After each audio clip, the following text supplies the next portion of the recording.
Thank you for joining us wherever you are. This podcast episode is brought to you by the Old Ways Actual Play Team. This actual play uses the 7th edition Call of Cthulhu tabletop role-playing game rules by Chaosium. This actual play is performed by adults and in an adult setting. While we try very hard to stick to language for all ages, listeners should know that this podcast may include mature themes. All content, including names, places, events, companies, and etc., that may bear resemblance to entities living or dead, is strictly coincidental. My name is Michael Diamond, and for tonight's game, I will be your keeper. Thank you for joining us again on another episode of the Old Ways podcast. I'm your keeper, Keeper Michael, and we return to Horror on the Orient Express, in which we find our investigators in a rural French village. But first, let's get to introductions. So, to my right. Hello, I'm Mike, and I'm playing James Robert Fraser, who is currently nursing a broken pride, broken ribs, broken hand.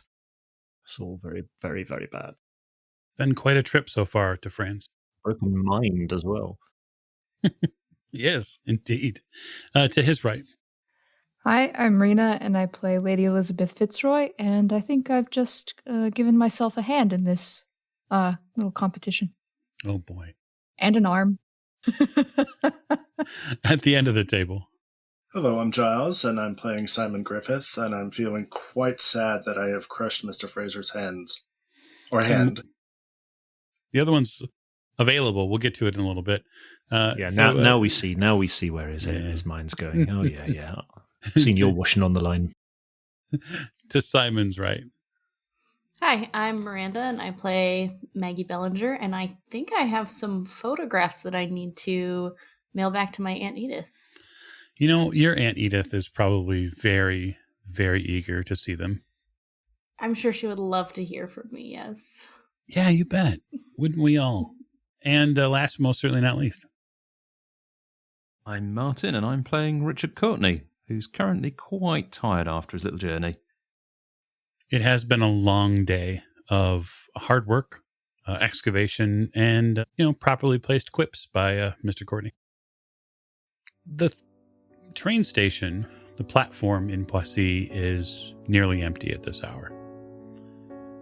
The last train out back to Paris is scheduled to arrive in a few moments.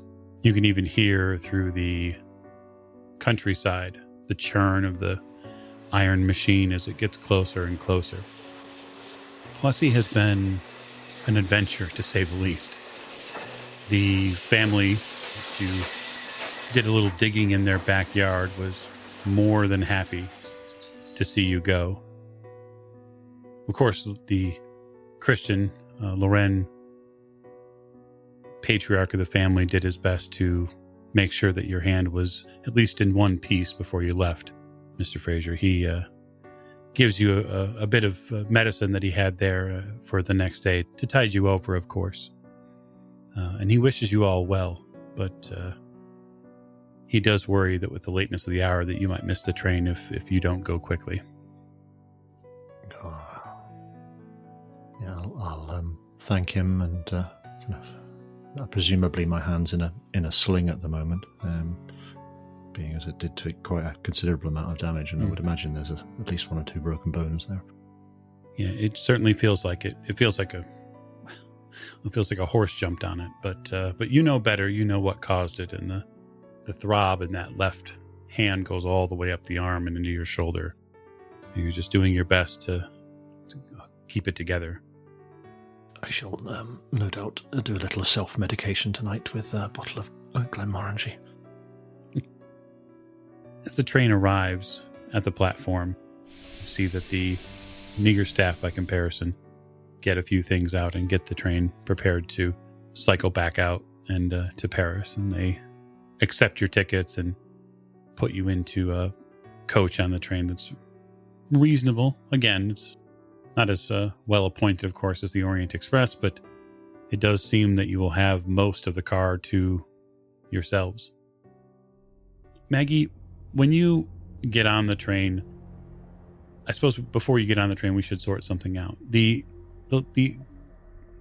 artifact that you picked out of the roses, that left arm piece. How are you carrying it? I would imagine that Maggie isn't particularly careful with it. She's not hiding it at all. She's just kind of has it either in her hands, or she might be like, if she's messing with her notebook, she might have it tucked under her arm. Okay. Figured I'd ask. Yeah, so you board the train. There are a couple people that give it a little bit of a strange look, but you don't get much more than that. Nobody stops and aghast. Oh my god, an arm. None of that. None of that. They might be aghast at its beauty. They might. They might, but no one here is so forward as to stop you and ask about it. Okay. One thing you do notice, Lady Elisabeth, as you're boarding the train, is that there's quite a bit of cloud cover overhead, and it seems that that cloud cover is beginning to arrive and tuck itself into some of the window wells of the houses near here too. And there's something about this fog that disturbs you.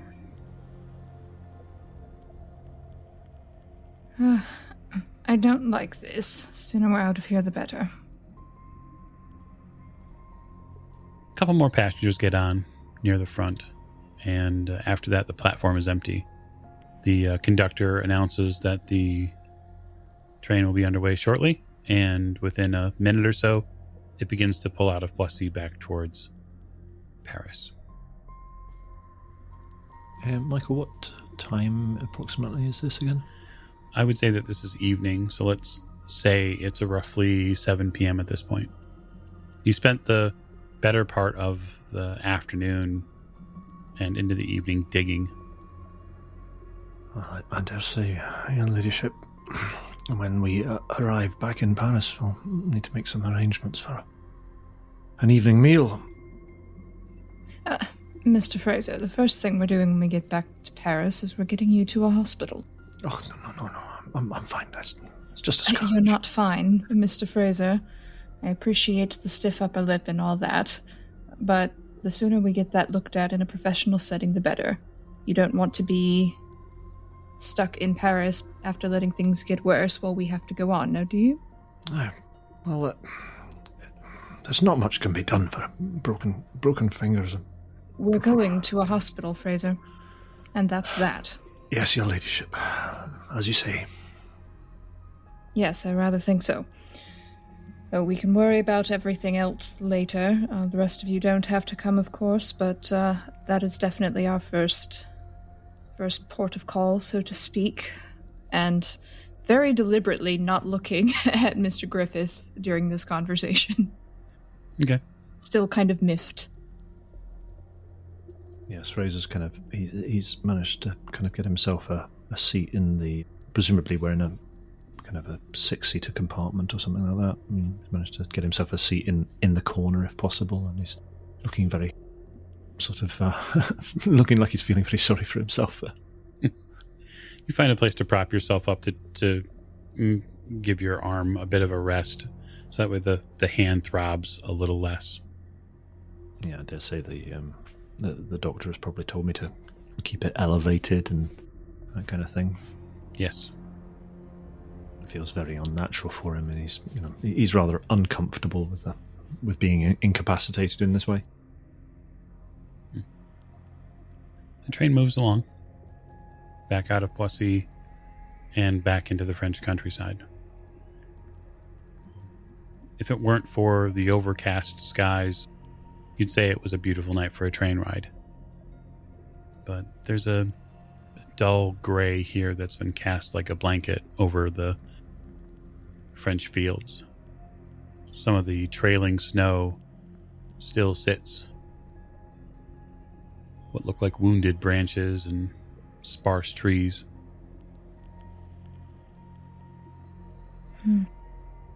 So, that was a very interesting little detour. I would say that's one word for it. well, not altogether unsuccessful. Which is one thing, I suppose. Silver lining. So, Mike, does the patterning on the arm that we recovered look like the patterning on the horse that the small child had? No, not precisely.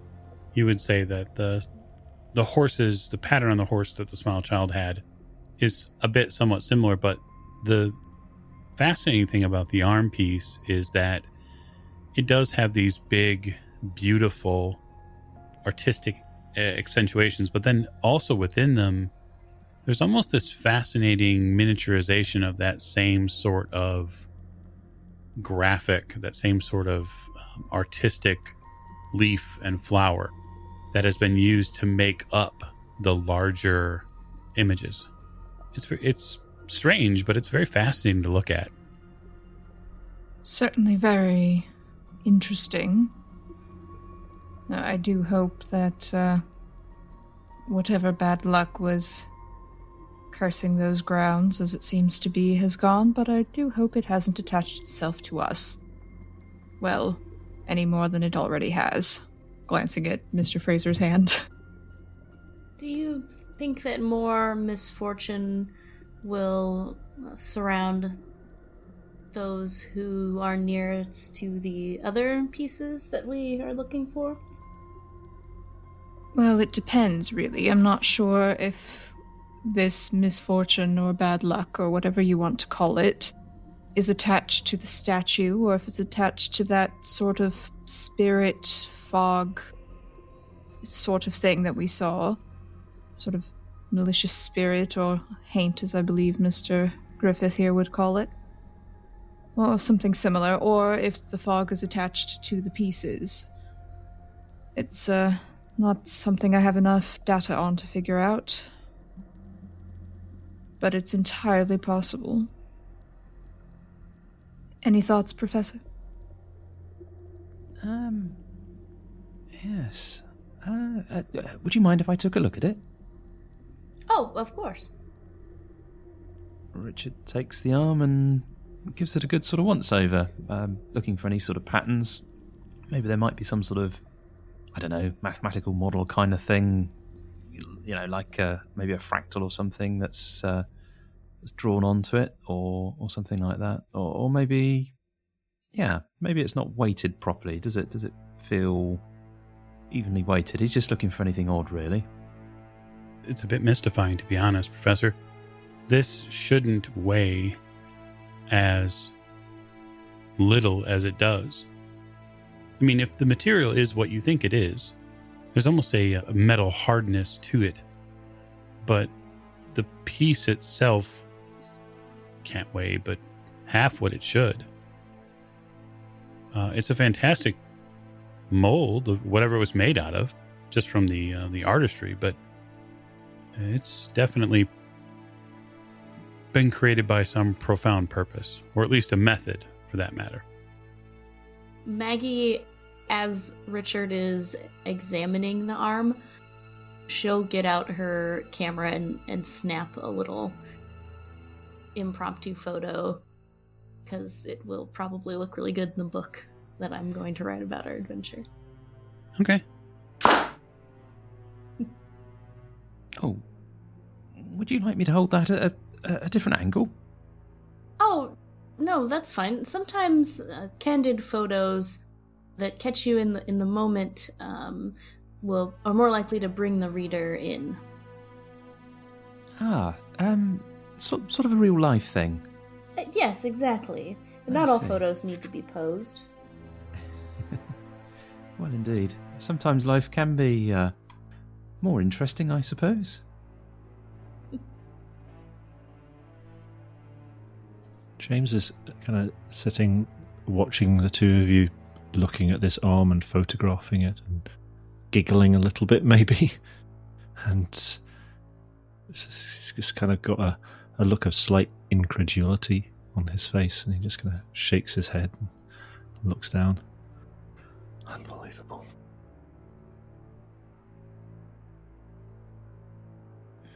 Well, This does seem to be, made of an odd material. What did you think of it, Maggie? Well, I'm honestly not quite sure. It does seem to be a strange object, and something about it caused those flowers to grow underground, but then once we removed it, they wilted it away. Yes. So it seems to have some sort of way of interacting with living things. Yes. It's not natural. Whatever it is. We should just smash the damn thing. They're trying to put this, what is it, simulacrum together. Well, they can't put it together if it's missing an arm, can they? So I say we just smash it and put an end to it there and then.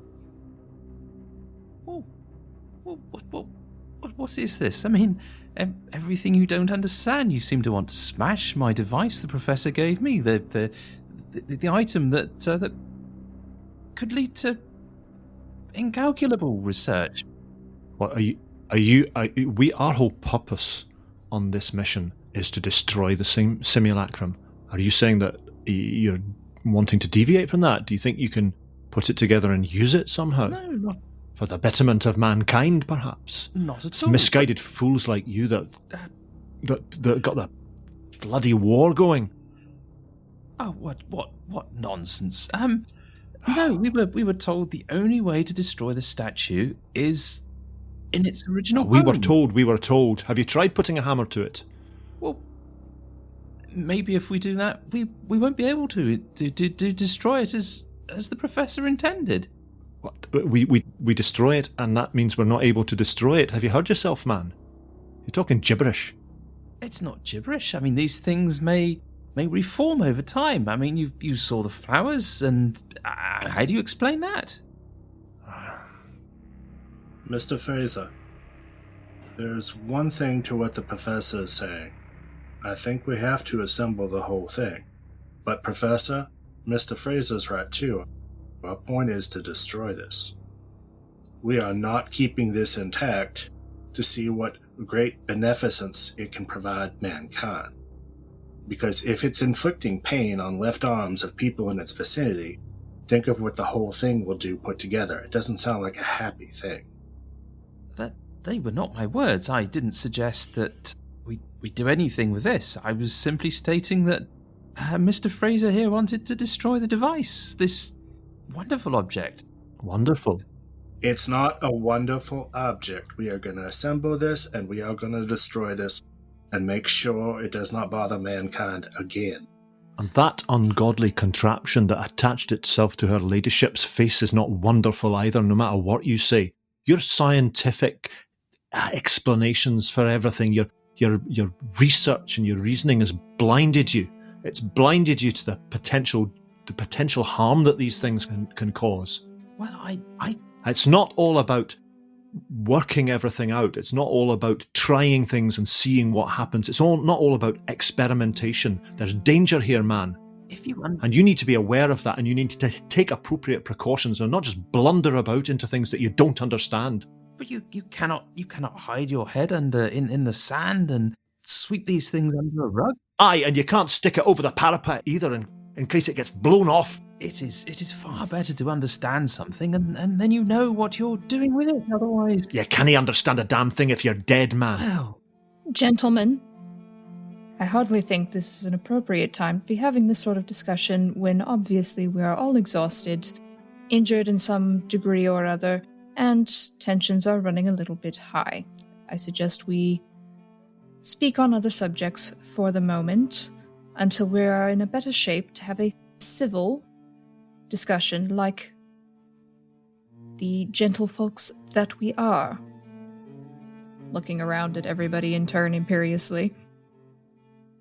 It is highly unseemly to be squabbling in a train compartment where other people can hear us. Now, I'm not saying anyone is right, I'm not saying anyone is wrong, but we shouldn't be having this sort of discussion here, and not in this tone of voice. If you will kindly calm down, and we will discuss this further once we are in a better state of mind.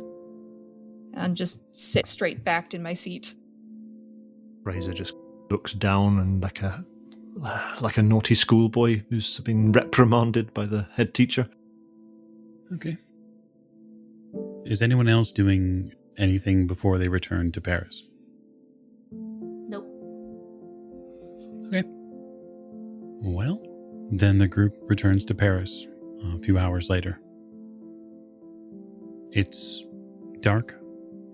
It's a bit chill in Paris that evening, but you make your way from the station back to the hotel. Lady Elisabeth, is your intention to go to the hospital in this late hour? I don't know hospital customs of the 1920s. Like, would they have some kind of like emergency facilities, or is it the kind of thing where you call and then they send someone, or you go in the morning? Like, how does it work exactly?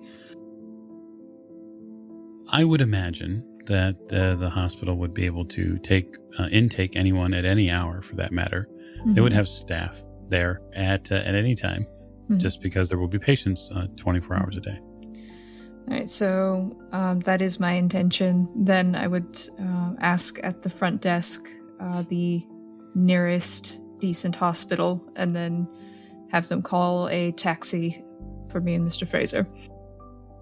Okay. You get taken to the hospital, the two of you. Anybody else going along with? That'll be a no then. Very well.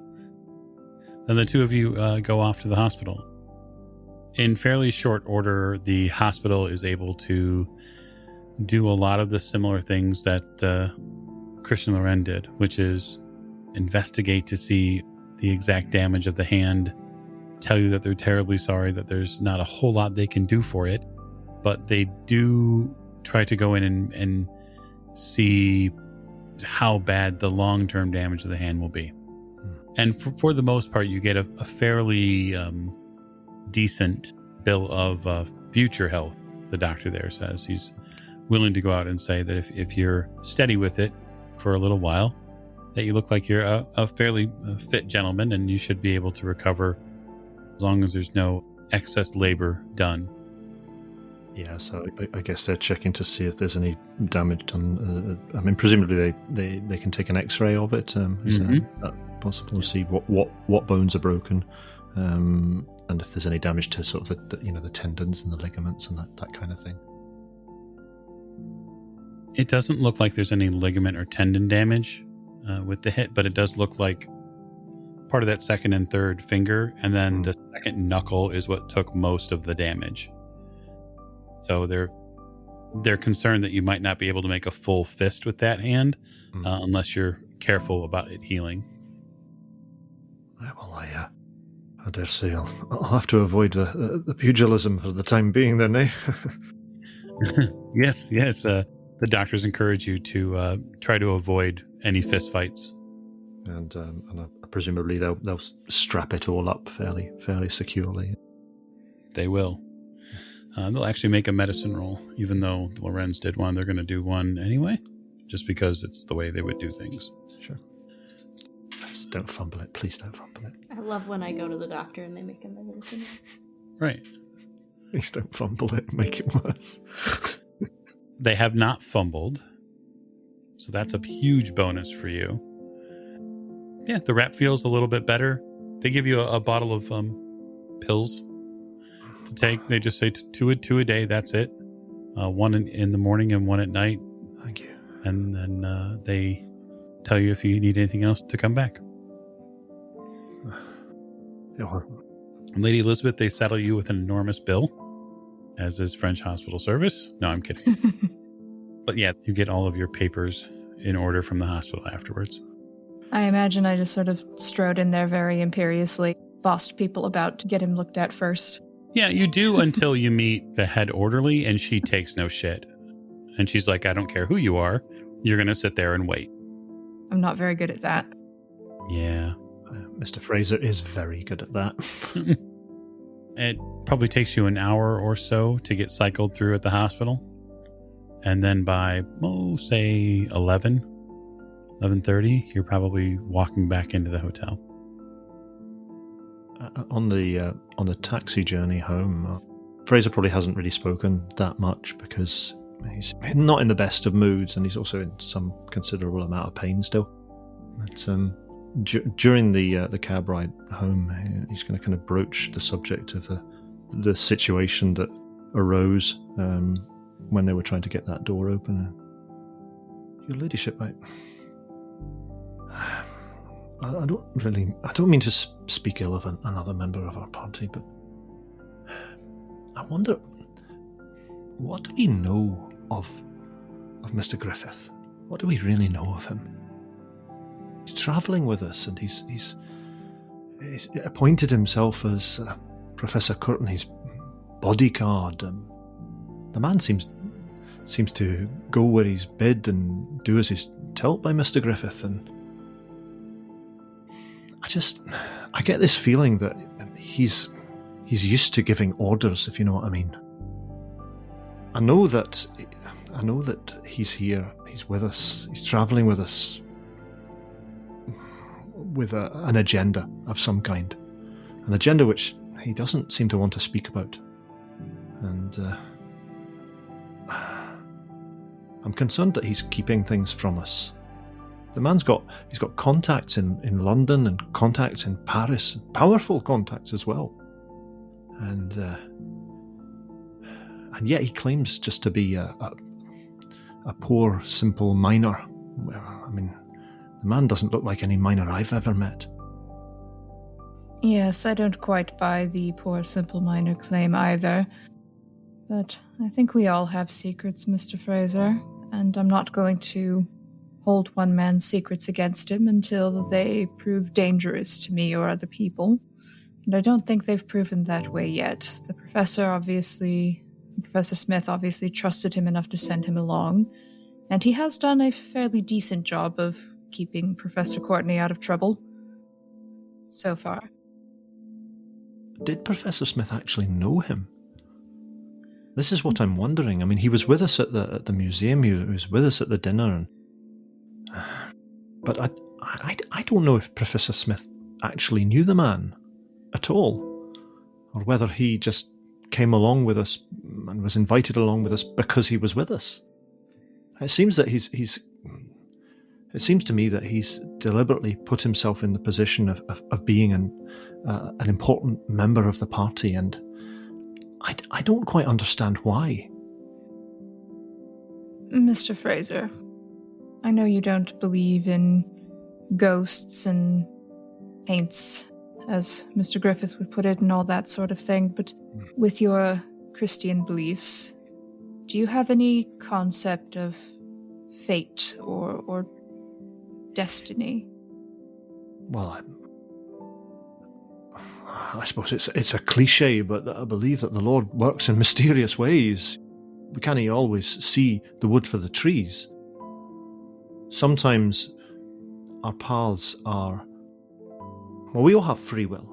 We all make our own decisions. That's the gift that was given us. But it's not what happens to us, but it's how we react to it, how we deal with it, how we live our lives. And if we live our lives by the rule of law, by the rules that God laid down for us, then that's the most important thing. I mean, I can't. We're all humble sinners at the end of the day, and well, as you put at the beginning, Mr. Fraser, you believe that the Lord works in mysterious ways, and I believe in some sort of concept of fate or destiny, whether it's a god or just some force in the universe. Whatever it is, it brought us all together. None of us knew anyone except, of course, for the two of us before that dinner, and we were brought together in that museum, and then we were brought together at that dinner, and something wanted us to go on this journey together, including Mr. Griffith.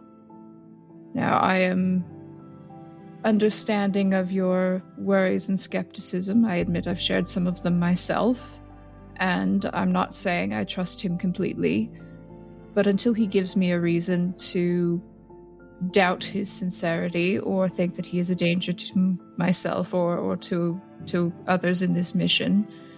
I have to believe that whatever brought us together did so for some sort of reason, whether it's God or fate or whatever.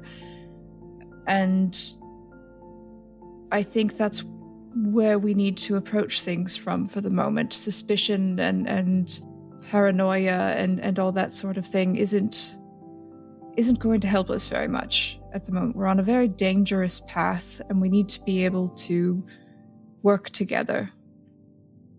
I have to say, Your Ladyship, I understand what you're saying, but I don't entirely agree. I don't think we should just have blind faith. I mean, I know that maybe that sounds strange coming from me, but just to blindly trust everything, we know that. I mean, I don't fully understand all the business with this simulacrum and with this contraption which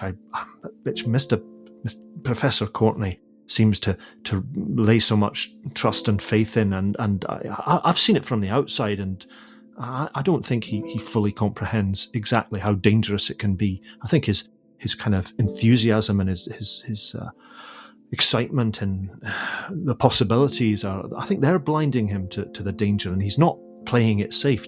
If you have to play it safe, you have to be cautious and you have to be careful and wise. You have to be intelligent in what you're doing. You can't just blunder about blindly hoping for the best, because it'll get us killed. It'll get us killed. And I for one, couldn't live with myself if something happened to you, because we all trusted everything without asking any questions. And I'm not saying we shouldn't ask questions, Mr. Fraser. That's what I've been doing my entire life, is asking questions. Otherwise, I'd still be following Mother around to her little religious groups, no offense. Quite a different group than yours. And not doing anything else with my life. But we have to be careful in the kinds of questions we ask, and we can't allow the questioning to become everything. I think there is a line between caution and what you call fumbling about that we can walk, and we should walk in something like this where there are forces at work we don't understand. Even you have to admit, I think, Mr. Fraser, that after what we've seen in the asylum and those strange flowers and everything of that sort, there's something we don't understand. And we can't understand it by being completely safe. Safe would be going home and never leaving again on this sort of quest. There's a line, and I'm trusting you to keep me on that line, Mr. Fraser. That's what you do. The taxi arrives at the hotel. Well, here we are, Your Ladyship. I appreciate what you're saying, but I just think we need to think before we act. Look before you leap. That's all I'm saying. That's why I have you. You have the eyes. Now, I am thinking tea. Do you think we have to see everyone else tonight, or can we do that in the morning? Well, I mean, it's getting a wee bit late, but we should probably have an evening meal, I would say. Tea and a sandwich or something for me. Aye, well, we'll see what the others are about, and well, thank you very much, Your Ladyship, for indulging me, and again, I must apologise for my behaviour earlier on. It was completely unacceptable, losing my temper like that. The events of today have somewhat shaken me. I'm not afraid to admit to that. Quite understandable. No apologies necessary. Just keep away from Mr. Griffith and the sledgehammers. Aye, indeed, Your Ladyship. Aye, yes. He doesn't seem to have quite the aim that he might have with that. The two of you enter the hotel, and for the most part, the hotel is fairly quiet, as the hour has gone quite late. But the cafe section, which is open air and not too far off of the main lobby floor, you can see that there is a slight table arrangement of food, and one Simon Griffith sitting nearby at the table there. Lady E, Mr. Fraser, would you care to join me? Ah, Mr. Griffith. Mr. Griffith? I suppose so. I wasn't expecting to find anyone awake at this hour. I'll just go and see if I can rustle us up a wee sandwich or something. I'll be with you presently. It's right here, sir. Oh, well, that's very kind of you. Thank you. I made sure they prepared it before they closed down for the evening. You'll find there is a nice piping hot tea kettle over there. Ah, thank you.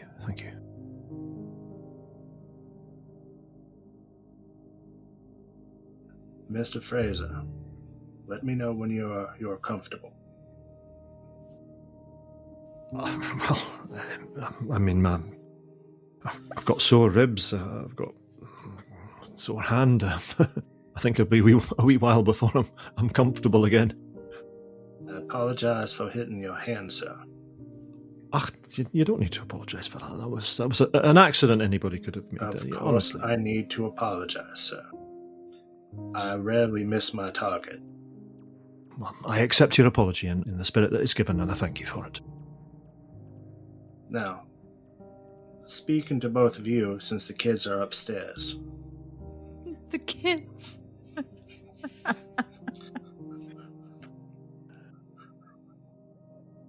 Have they been put to bed with a hot milk in their teddy bear? Well, I can't talk around them. You honestly think either of them could keep a secret? Oh, well, it's not for me to say, sir. It is entirely for you to say. So, why I'm here. I have told a little bit to Mr. Fraser, but I think I need to speak to Lady E and give you at least a few things. Yes, we're all ears, Mr. Griffith. As I said on the train, we are here to destroy this item. Correct? You'll get no argument from me on that score. That's the plan. And I am a miner from Appalachia. So I was initially volunteered for Sappan and Trench with an engineering corps, because the engineering corps were sent over slightly earlier. Yes, I understand, But my skills hunting in the mountains, I got drafted to also do scout work. And scout work is where I would request Germans to attend our information sessions. You don't need to beat around the bush where I'm concerned, sir. While my skills started off in mining, and it is true I'm a miner, I also have a certain set of skills involved in retrieving people or doing damage, taught to me by the army. Aye. And you were sent over to England then, were you? You mean right now? Well, I wonder. I mean, the war's been over for many years now. Are you still working for the same people in some capacity? Why would a miner from Appalachia be attending an exhibition at the Royal Museum? Well, I did come back to England because I was suffering night terrors. And the more advanced night terrors, or at least the investigation into them, is occurring here in England, because more of your boys are experiencing them than ours. I had no idea. I'm very sorry. I really do apologise. Yes, some of our boys were very badly affected by their experiences out there. While I was here getting treatment, I was asked by governments to investigate what Dr. Smith was doing, which is how I ended up being there.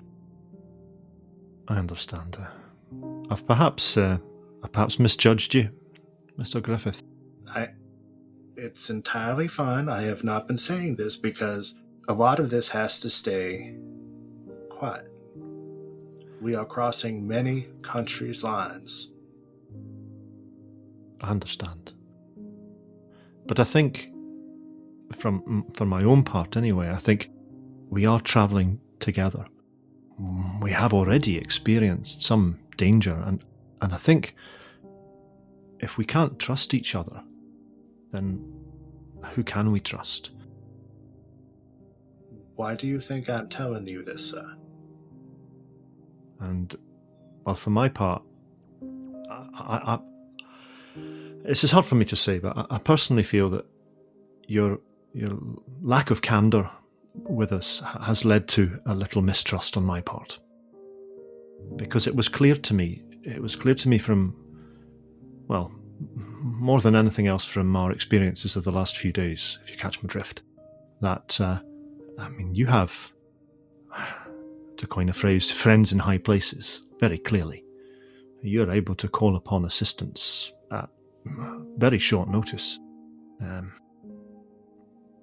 And that just got me thinking that, well, there's more to you than meets the eye, as the saying has it.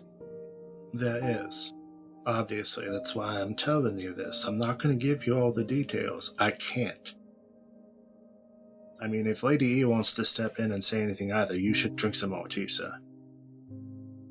The situation boils down to the fact my parameters for all this is to make sure that whatever device this is does not make it into the hands of the fascists. Do you understand? Aye, yes, you mentioned that before, and I take you at your point, and clearly you're acting with some authority behind you. And if you want to know where my authority comes from, sir, I was a sergeant major. Oh, well, you outrank me then, that's for sure. So, when someone is injured or screaming or something, to calm them down or to focus them on the matter at hand, what does the sergeant major do? Aye, well, there's a difference between war and peacetime. There's a difference between the line of duty and the civilian life. And we're in the civilian life now. We are not soldiers anymore. Well, I'm not a soldier anymore. We may be in the civilian life, but sometimes you still need to focus. Aye, but if you take my point, sir, as I believe I mentioned at the time, here and now, you are not my superior officer. I never said I was.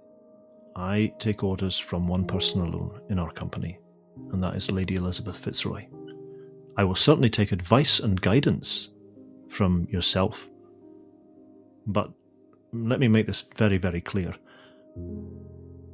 I do not dance to the click of your fingers. If you want me to do something, have the courtesy to ask me to do it, because I certainly will not respond kindly to a command.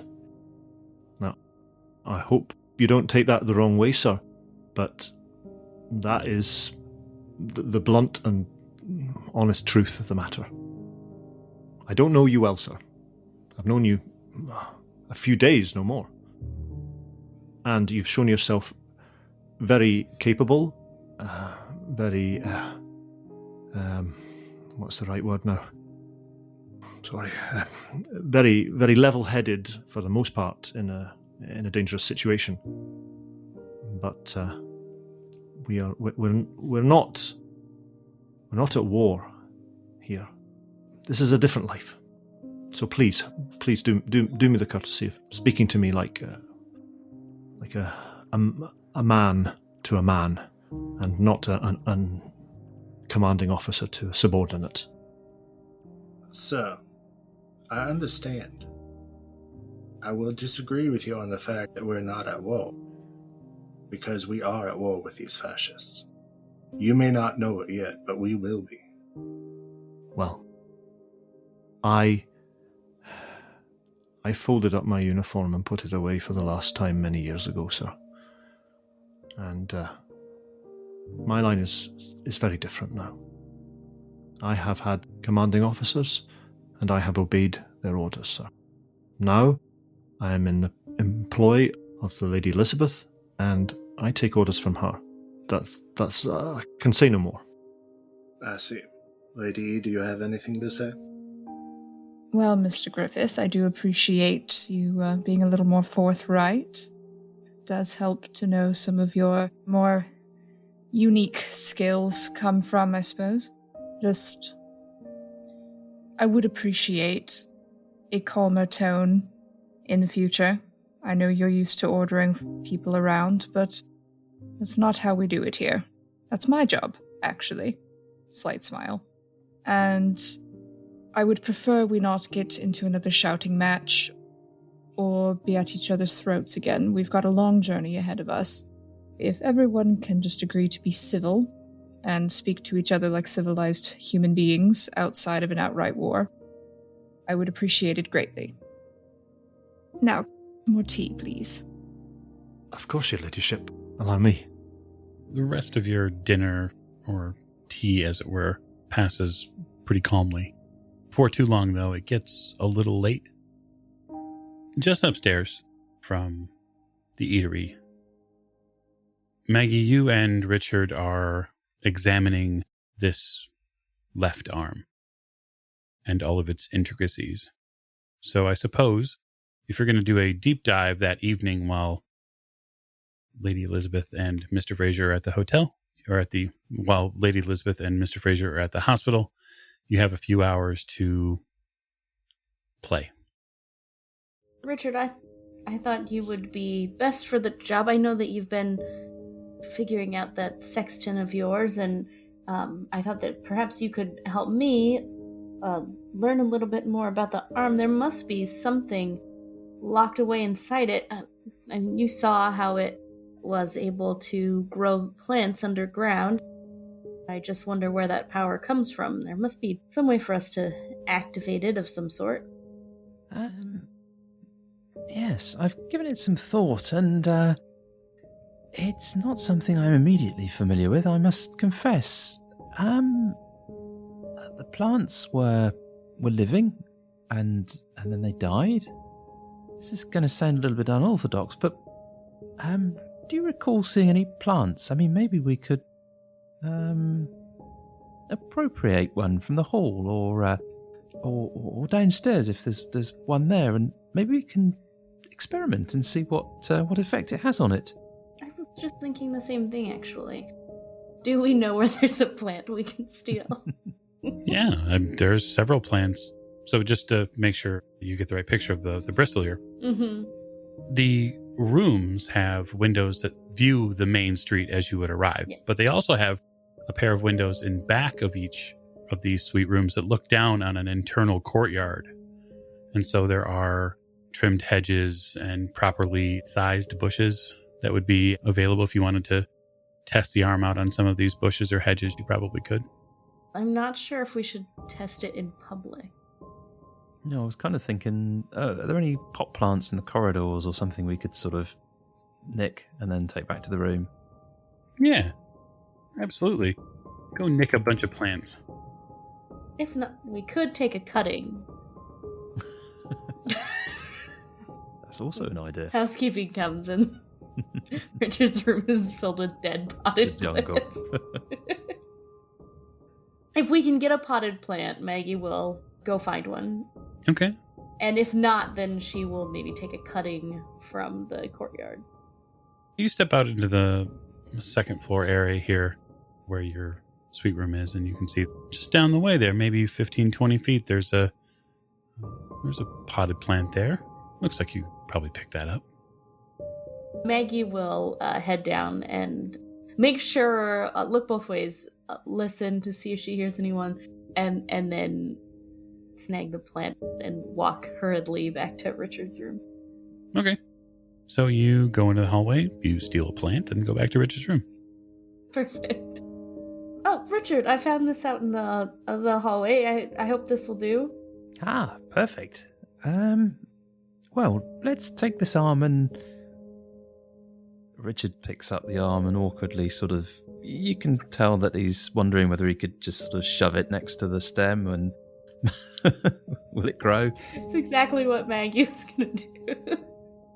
Quite sure what to do with this, but Richard will just, I don't know, hold it next to the stem. Okay. Yeah, you hold it next to the plant there for a little while and move it about a little bit. Maybe in, up, out, down. Just trying to, maybe Tao is the best location for it. And then you feel a little silly. I already feel very silly. He's laughing, watching Richard just wave a hand around a plant. Well, it doesn't seem to do anything. It really doesn't, Richard. Perhaps there's something else that we have to do? I don't know. Perhaps we should water it or something. The arm or the plant? Yes. I'm at a loss.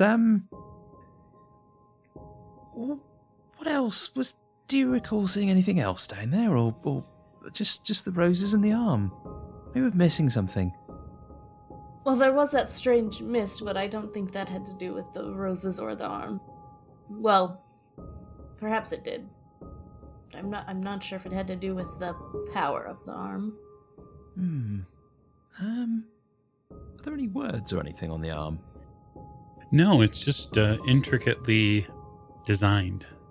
So there are, as you've seen the picture of it now, there are this beautiful, intricate design from the shoulder there all the way down through the wrist and onto the fingers of these beautiful, ornate flowers that are almost designs made of the flowers themselves. So there's every large flower, every large design here on the arm seems to be made of smaller and smaller pieces of itself. And staring at it, it's almost hypnotic when you get that close. Maybe there's a pattern here. Richard will stare right into it and see if he can see anything. Okay, you stare. And stare. Not exactly a pattern per se, but there's something to it. There's definitely a mesmerizing quality of it. What do you make of this? If you look at it in the light and maybe close one eye, does the pattern seem to move? Maggie will follow Richard's instructions. Richard will hold it for her. Okay. You hold it for her. And then you're going to look closely at it, Maggie? Yes. Okay. How close are you getting to it? Very close. And Maggie also might kind of run her hands over the arm, feeling for any inconsistencies or things like that. There doesn't seem to be so much inconsistencies as when you run your hand along it, the tips of the left hand especially, you almost pick up a vibrational feel that runs through the length of it.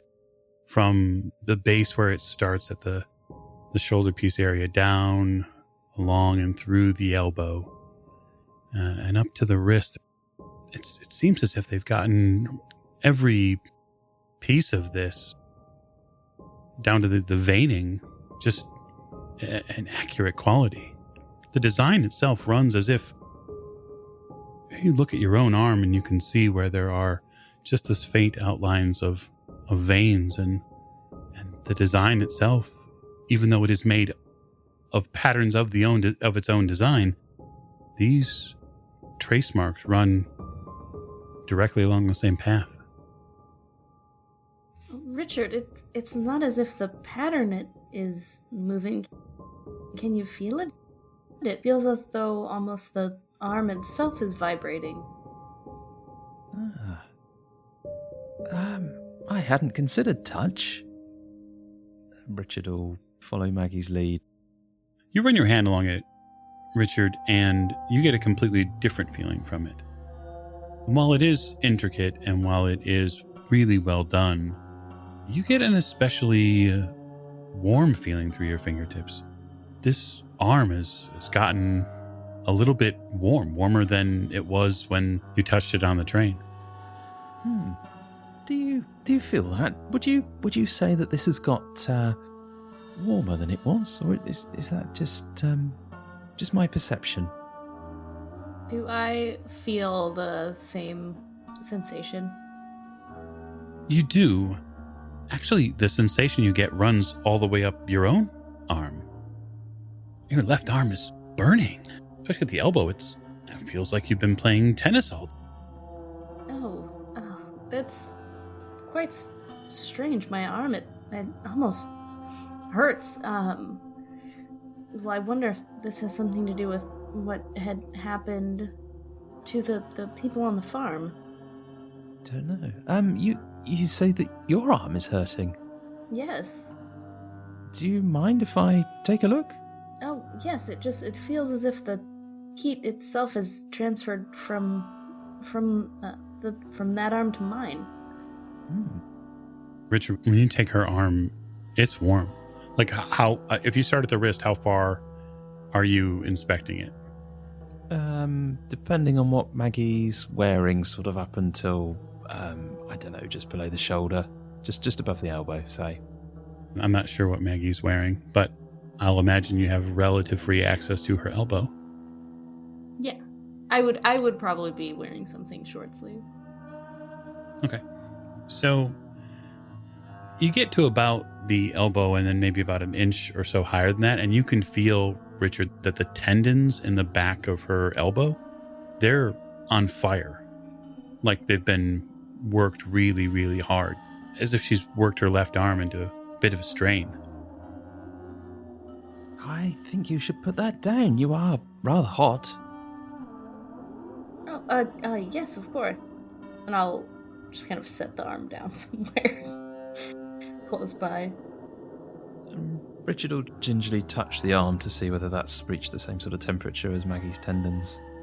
No, the arm is a bit cooler now. The heat seems to have transferred into your arm.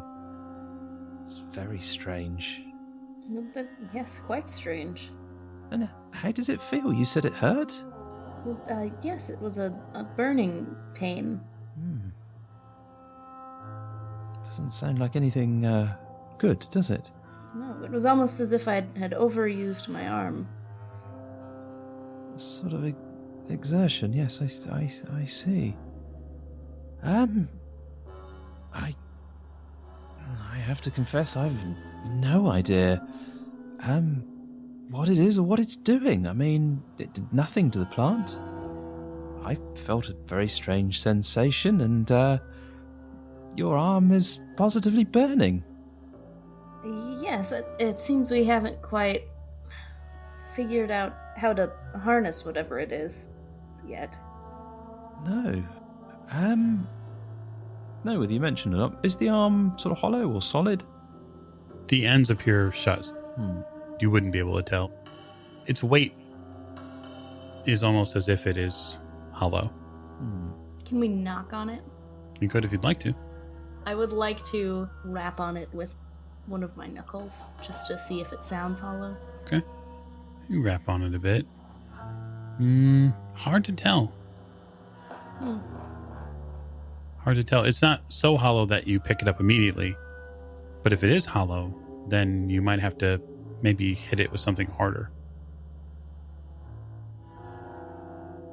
And is it articulated? So at the elbow, if you try and move it, does it move, or is it just one solid?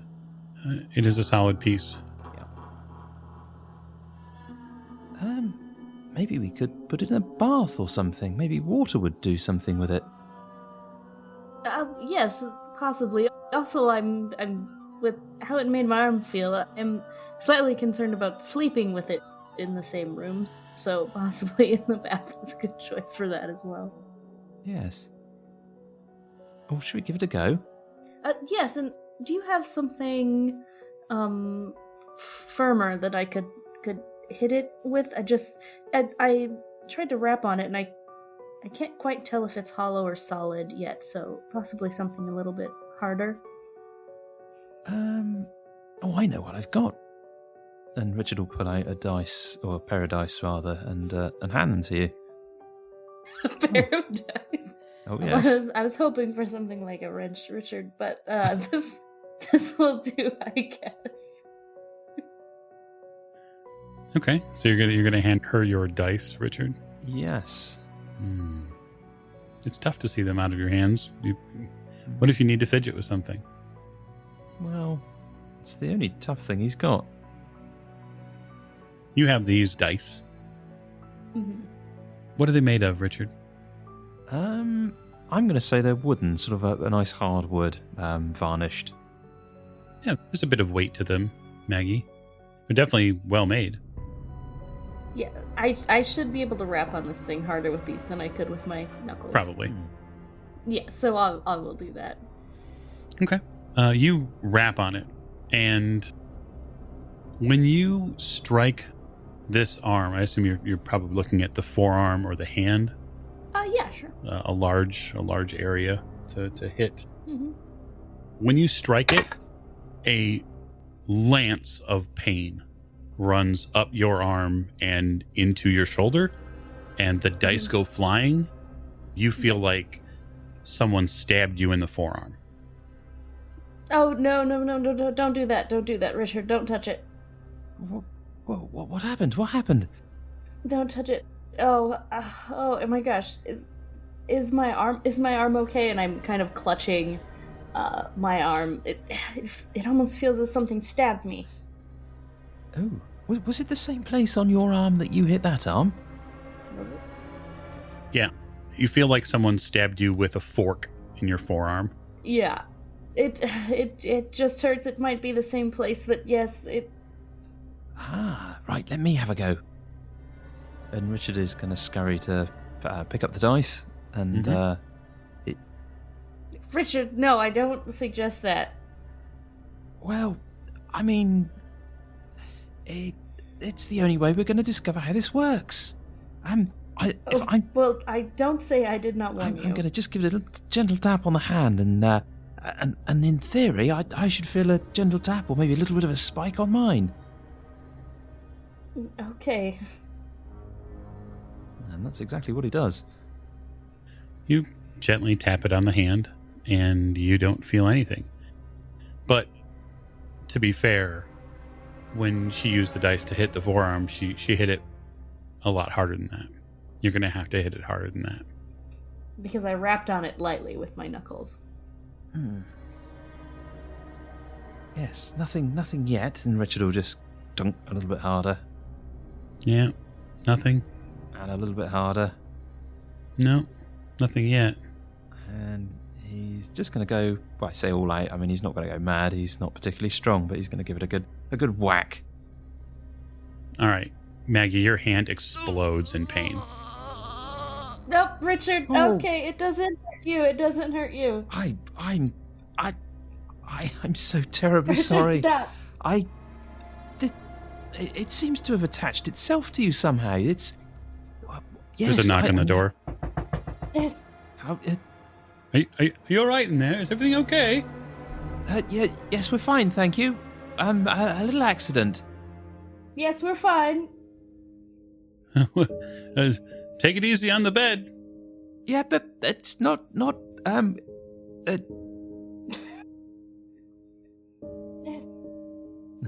Maggie giggles, but also winces in pain. You're doing both. You're laughing and crying. Yes, it's one of those things. Laughter is the best medicine, after all. Well, Richard, I think that destroying that thing is definitely out of the question now.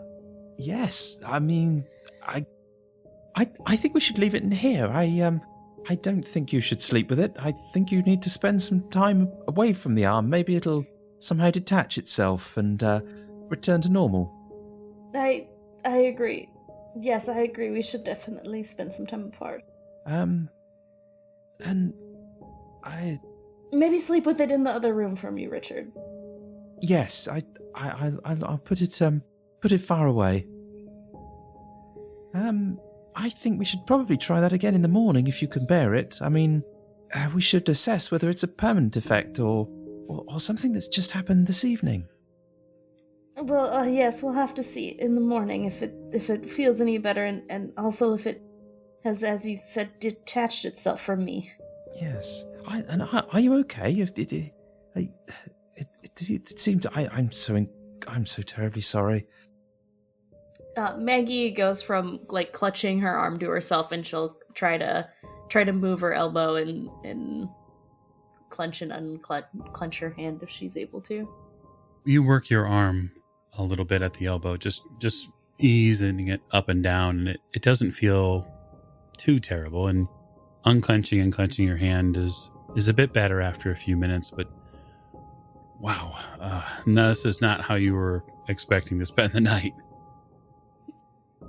No, not at all. Yes, I do think it's seems to be subsiding now. Oh, well, that's a relief at least. Wow. I shall write to the professor, and he certainly didn't mention anything like this. No, but I do believe his advice was best that we must assemble it first. Absolutely. I mean, I wouldn't dare deviate from what he said. Yes. Well, Richard, I think I should turn in for the night. Yes. You're okay, are you? Yes, I think I'll be fine. The pain is subsiding, so I'll be okay. But I think I better rest and also put some distance between myself and the arm. Well, do let me know if anything at all, anything untoward happens. Any time of the night, you can just knock on the door, and I will come straight away. Yes, of course. Yes, and maybe, I don't know, a nice warm bath, maybe to relax it. Yes, I think that would be a good idea. Yes, I think so too. Well, we can discuss this further in the morning, I think. Well, I once again apologise for that. I intended that for me, not you. But, yes, I wish you a pleasant evening. Yes, I understand. It's not your fault, Richard. I thought the same as you. But I will see you in the morning. Yes, for breakfast then. Yes. Good night, Richard. Yes, good night. So, Richard, yeah. It's a letdown, of course, but there is some good scientific evidence that you can bring out of that.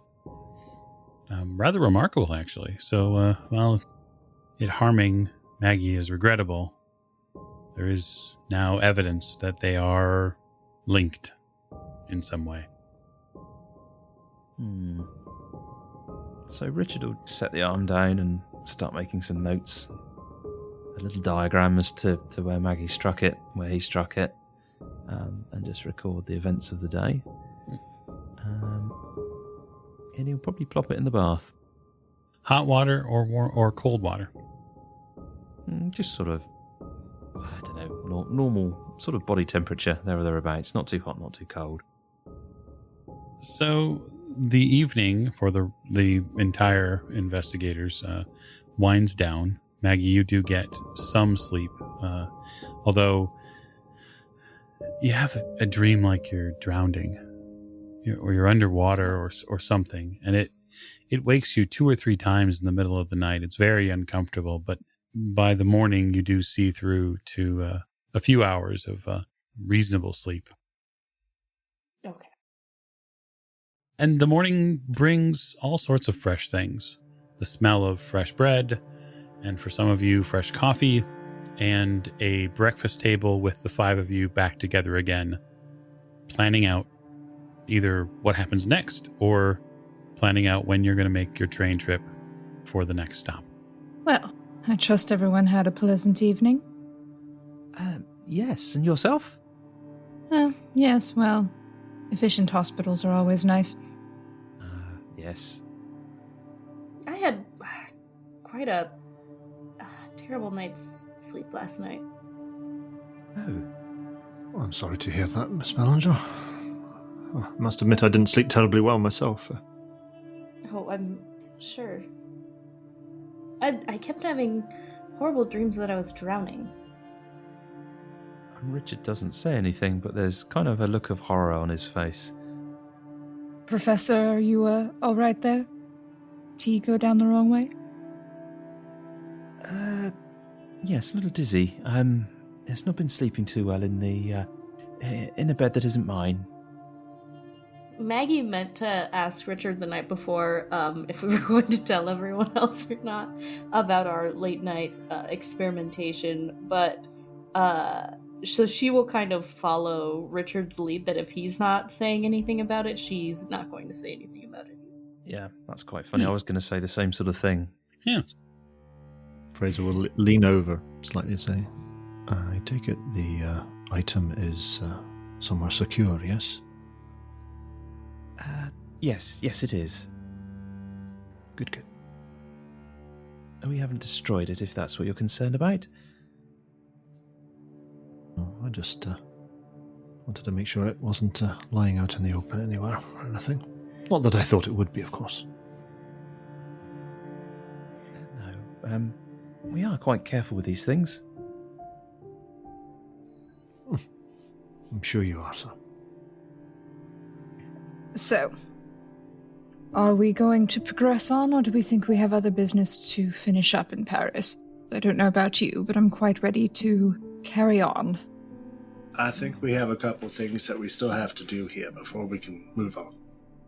I have to say, I tend to agree with Mr. Griffith. I think there's a couple of things that we've seen in these diaries and journals that perhaps bear a little more looking into before we move on. Although, having said that, we do appear to have the thing we came for, so perhaps if time is of the essence, we can't necessarily indulge ourselves in additional pursuits while we're here.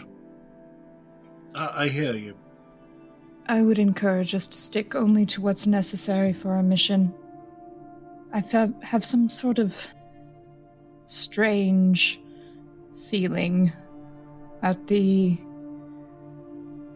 creature, mist, ghost, haint, whatever it was we encountered in the asylum, Mr. Fraser, and then whatever it was last night. I don't want to hang around here any longer than we absolutely have to. The more I think about it, Your Ladyship, the more I'm convinced that it was perhaps one of the inmates, the patients, whatever they cry them, who had managed to get out of their room and was running about the place. And, well, if I was running an institution of the like of that, I wouldn't want it to be known that I didn't have good control of those who were there. Yes, I've been to many asylums where the patients can just walk right through you. That's a common thing in asylums, or so I'm told. Lady E seems a little cranky this morning. Pardon me all. Why don't we discuss what we feel might be needed? So first of all, me personally, I don't know what's going on over at the hospital over there.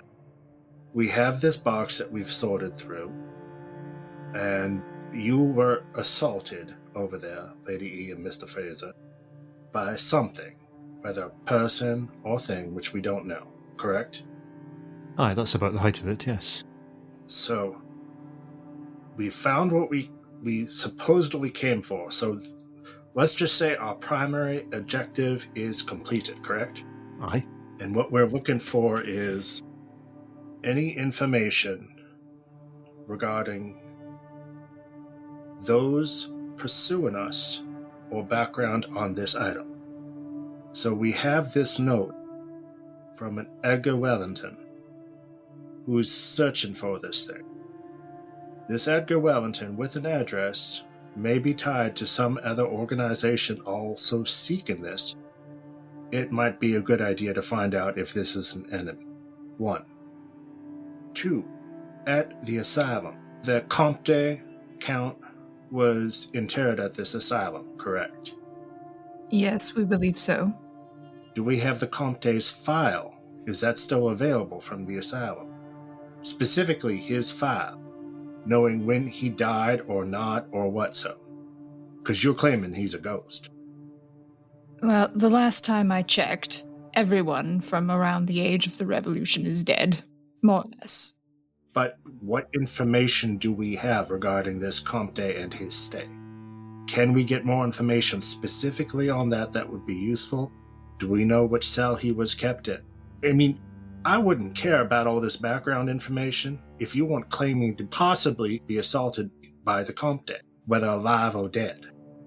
Since he's assaulted, Mr. Fraser, I don't think that's very likely, is it? I mean, really. But you were assaulted, right? Aye, there was somebody there, but... Why don't we at least apply our logic to that, okay? We are trying to also keep track of those who are attempting to cause harm to us, correct? So they can be thwarted. I understand what you're saying, but I can't help but think if somebody was attempting to cause harm to us, that would be a very unusual way to go about it, and then just to disappear off like that doesn't seem very logical to me. They would surely continue their pursuit. No, I think it was just some lunatic that had escaped their confines and was running about the place loose and causing trouble. Well, let's analyze it like this. He appeared in a fog. I'm assuming we can agree it's a he, is that correct? It certainly seemed that way, aye. Lady E? Yes, it appeared so. So, my view on it is we haven't exhausted this. However, I also understand members of our group wishing to call this done for now. I think 24 hours should be fair for everyone. What exactly did you have in mind during these 24 hours? Well, 1 or 2 people need to go investigate this Wellington. Simple enough. We've got an address. He's in Switzerland, I believe. Correct. We have this address. Any information on this Wellington? Can we pull anything on him? And 2, before we distance ourselves from Paris, let's cross this asylum off our list, because I really don't want to have to return back here if we can help it. When you have to start backtracking, you have problems. I'm not intending to go back to the asylum. Thank you very much. And I don't think Mr. Fraser should either. No, I'm not terribly keen to. I'm not entirely sure I see that there's any merit in it. I don't really know what exactly you're expecting to find there. Let me put it this way, gentlemen, and Miss Bellinger. We have the schedule for the trains. There's one leaving tonight at around 11:30. I would like to be on that train. I'm fairly certain that whatever you need doing can be done in that time. Yes, I believe that gives us adequate time to wrap up any personal loose ends that we have. It's not like your investigations would take all night, Mr. Griffith, so should be done well enough in time. You would be normally using that time for sleeping anyway. We might as well sleep on the train. If it's all the same to you, your ladyship and Mr. Griffith, I'll sit this one out. I think I need a little rest and recuperation. Any more strenuous activity, I don't think would do the injuries that I've received any good at all. Yes, I quite agree. Would you like to join myself and Richard at the Louvre, then? Mr. Fraser. Aye, as long as there's not too much walking about and the like to be done, I feel that I should probably just sit still and just rest, if you know what I mean. Richard is attempting to look like he's not bothered by it at all. If you'd like my company, then I'd be more than happy to come along with you, aye. Let me head to the asylum, then. Question, do we already have this file on the Comte? For clarity for everyone's sake, the information that you have so far as the Comte himself in Sherrington is simply a man's diary who doesn't even mention Fenleek by name. He mentions something to the effect of a patient that was found boarded up inside a wall somewhere, who he began to care for. And then this patient attacked another orderly somewhere down the line. And what year was this diary for that specific thing? It's in your investigative notes, but if memory serves correctly, it was just last year. Journal of Dr. Delplace, yeah? Is that what you're referring to? Yeah. So he's talking about Guimard, the orderly, went to the cellar without authorization, had a painful wound to his right arm, and when he was discovered down there, he was raving about being attacked by a dead man, but there was somebody with him as well. And you two were in the cellar where you were attacked. We were in the cellars, aye. Our hired psychoanalyst doctor from the asylum that you purchased is in servitude. Would it be possible for Simon to speak to him? You'd have to go find him. All right, I'll endeavor to do that. And just to be clear, as far as Paul's situation goes, you purchased a debt, right? He's not a slave. I know this. We're joking. I'm giving clarity for the listeners. Okay, so what I'd like to do then is I'd like to get an idea. I want to encapsulate some things. Okay, so Maggie and Richard and Mr. Fraser go to the Louvre. And when they go to the Louvre, you spend some time walking about this fantastic museum, seeing many, many different things. Mr. Fraser, you find many comfortable benches to sit on. That's just going to say, yes, I'll be sitting on benches quite a lot.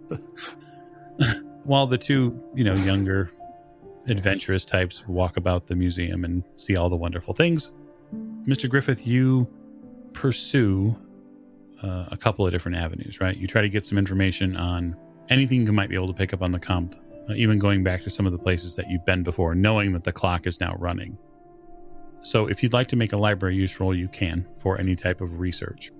And I'll imagine that Richard and Maggie are probably reasonably open enough to give you Paul's address, which they got when he left the hospital. I roll an 4 on my library use. Awesome. You spend 8 hours that day, roughly speaking, in deep research, whether it be at the Bastille or whether it be at some of the national museums, trying to poke and prod into anything you can find. And after 8 hours of searching, you find nothing on him. So I've eliminated this. One or two things in your mind can be true. One, there is no information to be found on Fenalik that has not already been found. Right? Correct. 2, someone else has found the information on the Comte, and they have removed it from circulation, so it is in effect impossible to find in the current circumstances. These are both things that would definitely be in my mind, or in Simon's mind. So if you are going to call on Paul, then I would say finding his address or getting his address from Maggie is not difficult. He lives in a very meager flat on the outskirts of Paris, almost in the same direction where you and Mr. Fraser were, but not as deep out. And Paul would answer the door in a generally pleasant mood and say, yes, from Charrington, yes. What can I do for you? There's a couple things, sir. I was hoping you could help us out, and I do believe that Lady Elisabeth Fitzroy might want to have a word with you about hiring your services. My services? As a physician? Is she taken ill? I'll get my coat. No, as an attendant physician for the remainder of our journey. She does, appear to sometimes feel weak. And Mr. Fraser, of course, has his hand. If you could, I'm not sure if you're aware of that, but it got damaged in an investigation. It was crushed. Crushed? Oh my God. Has he been to hospital? He has, and they said to go ahead and be very careful with it, and so maybe you could oversee it heal without damaging his ligaments and all, his tendons. Sure. I'd be happy to speak with her. She's done so much for me and for my future. I'd be happy to at least speak with her on the matter. Is she available today or maybe later this week? Today would be actually preferable. I believe we were planning on leaving soon. So if you were to travel with us, this would be something that we could hopefully settle up soon. Oh, I see. Very well, then. Let me grab a couple of things, and then you can take me to her. And while I take you, I would like to speak to you about the other thing as well, if you don't mind. Sure. He grabs his coat and shuts his flat door. What did you need to speak with me about? Well, you're familiar with Charrington more than I am, sir. A bit, yeah. So, we were investigating this patient who had been there previously, this Comte de Fenelick, a German noble. Now, I could not find anything on this individual, and it doesn't appear to be anything left in the files. So, it's possible that they have disappeared or they just didn't keep very good files, but I have a feeling from what you will tell me they do keep good files, correct? Oh, well, yes, I think so. I think for the most part, the hospital has a fairly decent filing system over the past years it's been open, at least from what I have seen. They seem to be fairly well collected. I mean, I did enough sorting over the past few months. Even going back about 100 years, correct? Oh, several hundred years. Charrington's been in existence for several hundred years. It's in better shape now, even with some of the bullies that help run it, but it's in better shape now than it was during the reign, of course. It's quite a horrific place. Well, even with the reign, someone who was interred there during the reign, you would have a file after the reign, correct? With respect to the system, that they are not mine, but I would assume yes. Although the building has had several, environmental problems. They've had roof leaks and expansions and contractions. The building's been changed. It's not as immutable as some of the buildings we see in, say, England that are built up and never changed. This Charrington's been expanded and changed. I think it may have even caught fire at one point. Fair enough. Well, you're supporting most of my concepts on this. My last question regarding this before we finish and arrive back at the hotel is the incident with the gentleman who was found walled up last year. Yes. Do you know whatever happened to that individual? I was only at the hospital about 6 months or so into a several long year tenure, but staff spoke of it. Yes. All I can tell you is that the orderly that was harmed I think he was bitten. Bitten? All right. And whatever happened to the individual who bit him that was found? Anything? From what we knew, the doctor took him into a private wing, into specialized care. But none of the staff ever interacted with him, as far as I knew. I couldn't say after Dr. Duplass left. I couldn't tell you what had happened to him. So after the doctor left, no clue about what happened to this gentleman in the wing? No, and his private wing was shut down. Most bizarre, sir. You would think they'd keep better track of individuals, don't you? Yes, I figured that with all of the change going on, it's likely they just moved the patient into general circulation. I mean, people come and go. Maybe not every day, but it isn't... I don't think it's as mysterious as you might make it out to be. Interesting. All right, sir. And then we will continue on to the hotel. The two of you arrive at the hotel.